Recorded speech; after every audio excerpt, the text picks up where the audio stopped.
මම හෙට මලත් ඔය ටීචර් නම් මොනවත් වෙන්න දෙන්නේ නෑ මම වෙනවට කියනවා නෙවෙයි ඉතින්. හෙට කෙසේ වෙතත් මෙඩිකල් යන්න කලින් නම් අයියා රද්දකින් විතර යකෝ මනුස්සන්ගේ මුණට ඔහම කියනවද? නෑ නෑ කපිල අයියා වයස නම් හොඳට වැඩි ඈ.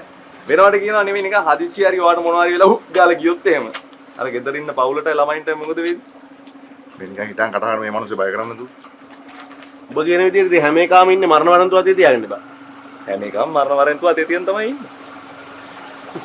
මේ තමයි වරෙන්තු ප්‍රශ්නයක් නෙමෙයිනේ බං තියෙන්නේ. අර ටීචර් මොනවා හරි නෝත් අපි ඔක්කොම එකා වගේ නැගී හිටින්න ඕන.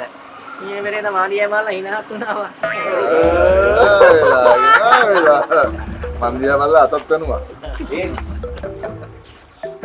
එහෙනම් ඉතින් ටීචර් තමයි කවදා හරි ලංකාවේ අධ්‍යාපන අමාත්‍යාංශයේ ලේකම්තුමීනේ. ඔයානේ අනේ ලංකාවේ විධායක ජනාධිපති වෙන්නේ කවදා හරි.